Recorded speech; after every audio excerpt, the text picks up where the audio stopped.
Hello दोस्तों, स्वागत है आपका सच ट्यूटोरियल में। आज हम लोग देखेंगे रेशियो एंड प्रोपोर्शन, अनुपात एवं समानुपात।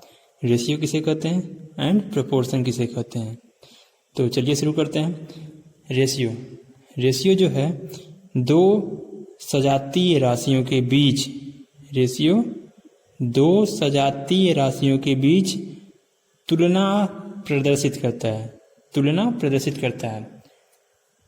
और प्रोपोर्शन जो है दो अनुपातों को बराबर दर्शाता है। मतलब कि दो अनुपात आपके पास हैं तो वो बराबर हैं या नहीं, प्रोपोर्शन से पता चलता है।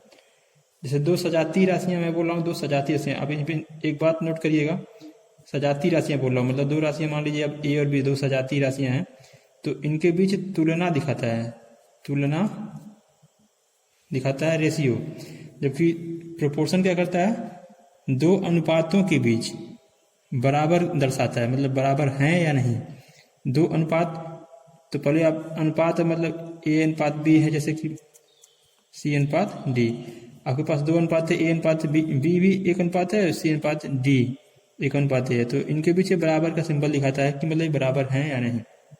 ठीक है, अब तो ये समझ में नहीं आया होगा आपको रेशियो। ठीक है, मैं अब यहाँ पहले रेशियो समझिए तब प्रोपोर्शन समझाऊंगा मैं। रेशियो किसे कहते हैं? रेशियो मैं बोला हूँ दो सजातीय राशियों के बीच तुलना प्रदर्शित करता है। रेशियो को दर्शाने का सिंबल होता है, मतलब दो बिंदी, इस तरीके से दो बिंदी। ठीक है, ये होता है रेशियो को दर्शाने का तरीका। जबकि प्रोपोर्शन को दर्शाने का तरीका होता है चार बिंदी ऐसे। ठीक है, यहाँ पे देखिए आप, चार बिंदी होता है दर्शाने का तरीका, प्रोपोर्शन को दर्शाने का तरीका है रेशियो एंड प्रोपोर्शन। अब देखिए एक चीज बोला हूँ रेशियो में मैं, दो सजातीय राशियां किसे कहते हैं? जैसे उनका मात्रक समान हो। ठीक है, जैसे मैं बोल दूं 2 लीटर दूध और 2 लीटर, 2 का 5 लीटर मान लीजिए, 5 लीटर पानी, 2 लीटर दूध और 5 लीटर पानी। तो ये सभी सजातीय राशियां हैं क्योंकि दोनों लिक्विड हैं। यदि यही में बोलता 2 लीटर दूध, बोलता 5 किलो आलू, तो ये हो जाती है आपके विजातीय राशियां, मतलब कि दोनों आपस में मैच नहीं कर रहे हैं, दोनों लिक्विड नहीं है। जैसे यहाँ तो लिक्विड है तो यहाँ पे ठोस है, यहाँ दोनों लिक्विड थे, तो ये सजाती हैं और ये विजातीय हैं। ठीक है, रेशियो को दिखाने का तरीका, मतलब रेशियो को जो सिंबल होता है मतलब दिखाने का, दो बिंदियां होती हैं। ठीक है, जैसे ए और बी आपके पास दो राशियां थी, तो इनका जो है रेशियो क्या होगा, ए और बी। यदि पूछता है ए और बी आपके पास दो राशियां हैं, ए और बी दो राशियां हैं, इनका रेशियो पूछता है अनुपात यदि पूछता है तो कुछ नहीं करते हैं, ए रेशियो का सिंबल लगाते हैं, दोनों अंकों के बीच में रेशियो का सिंबल लगा दिए तो ये हो गया आपका अनुपात। इससे मतलब रेशियो का मतलब होता है, जो रेशियो है दो बिंदियां हैं, इसका मतलब होता है बटे, मतलब भाग का निशान होता है। तो जैसे ए रेशियो बी है आपके पास, इसको लिख सकते हो आप ए बट्टा बी। ठीक है, रेशियो का सिंबल है, मतलब इसका वैल्यू होता है, मतलब ये बराबर होता है ए बट्टे बी के। ऐसे आप आइए अब प्रोपोर्शन में, मैं प्रोपोर्शन में बताता हूँ।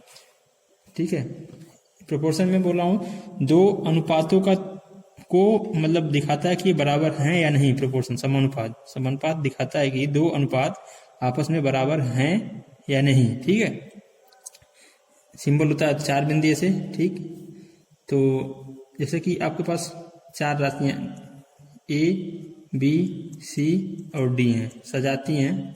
ठीक है, इनका समानुपात में दिखाना है, तो ए और बी एक अनुपात है आपके पास, और सी और डी एक अनुपात है। तो यदि इनका प्रोपोर्शन पूछता है तो ए कुछ नहीं, ए अनुपात बी ऐसे रहता है, समानुपात का सिंबल लगाते हैं, फिर सी अनुपात डी, इसे बोलते हैं समानुपात। ठीक है, इसका मतलब होता है ए अनुपात बी का मतलब तो आपको पता ही है, ए बटा बी होता है। इस समानुपात का मतलब होता है बराबर। ठीक है, सी अनुपात डी। ठीक, रेशियो एंड प्रोपोर्शन। ठीक, अब पढ़ते हैं आगे। टाइप्स ऑफ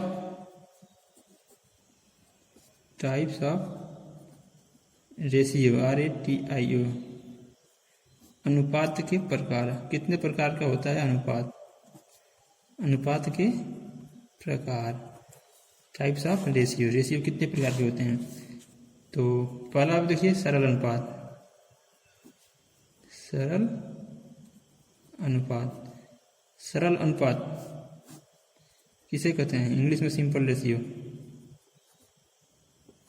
सिंपल रेशियो, सरल अनुपात। जैसे कि दो राशियां हैं आपके पास A और B, यदि उनका HCF मतलब महत्तम समापवर्तक, HCF मतलब महत्तम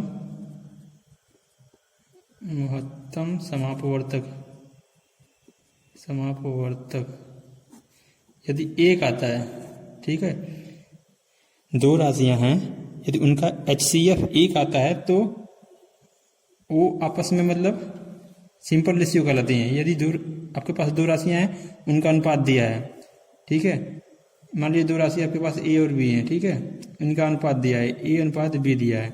यदि आप इनका HCF निकालोगे, HCF इनका एक आ जाता है तो एक कहलाएंगे आपकी सरल अनुपात। सरल अनुपात। यदि HCF एक नहीं आता है तो वो सरल अनुपात नहीं कहलाएंगे। अब आगे देखते हैं, आपका सिंपल रेशियो होगा।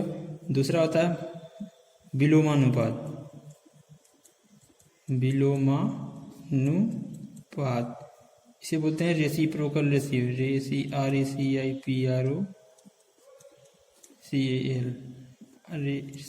रेशियो, रेसिप्रोकल रेशियो या इनवर्स रेशियो, INVER, इनवर्स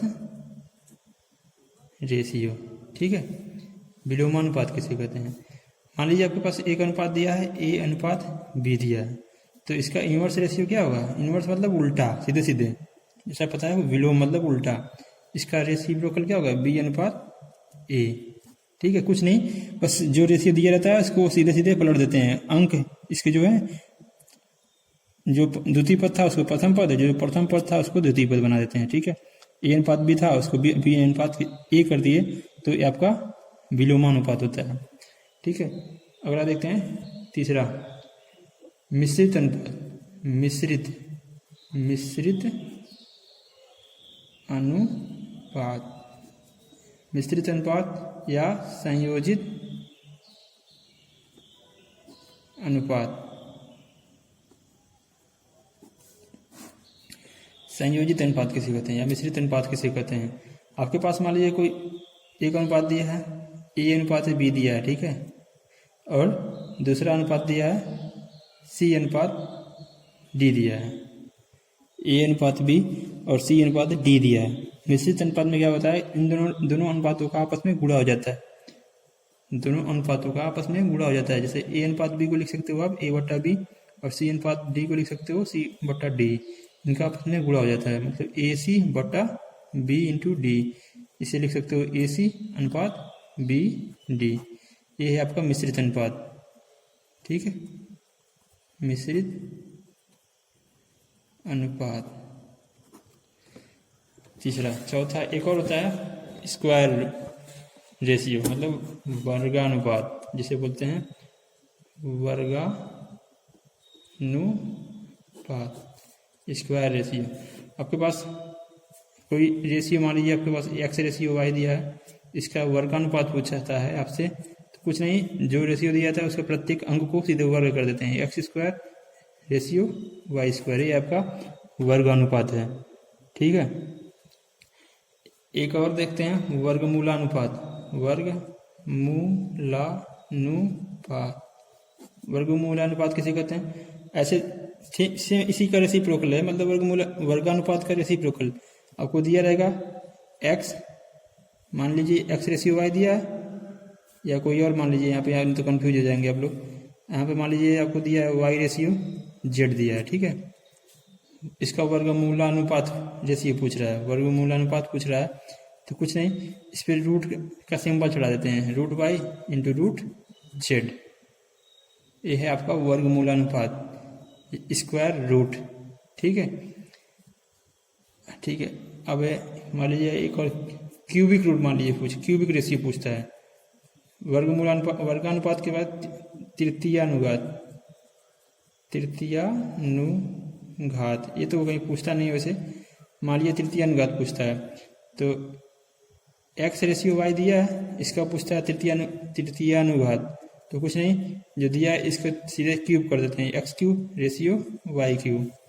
ठीक है, अगर इसी को फिर जैसे कि वर्गानुपात का वर्गमूलानुपात पूछ दिया, x रेशियो वर्गानुपात में क्या था, x रेशियो y था, तो इसका वर्गानुपात पूछा तो x square into y square, मतलब ratio y square.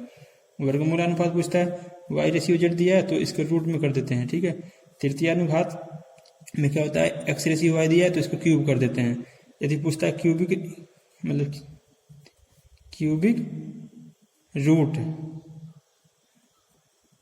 Cubic root ratio पूछता है, तो आपके पास मान लीजिए दिया है c रेशियो d दिया है। ठीक है, इसका क्यूबिक रूट पूछता है तो इसी का क्यूब निकाल देते हैं, यहाँ पे c हो जाएगा रेशियो d। क्यूब में क्या होता है, जैसे यहाँ वर्ग, जब अभी ये वर्ग का सिंबल लगा है, मतलब वर्गमूल का सिंबल लगा है, यहाँ पे आप 3 लिख दोगे तो हो जाएगा क्यूबिक रूट का सिंबल। ठीक, तो रेशियो के प्रकार, टाइप्स ऑफ रेशियो और रेशियो किसे कहते हैं, ये मैं इस वीडियो में पूरा कर चुका हूँ।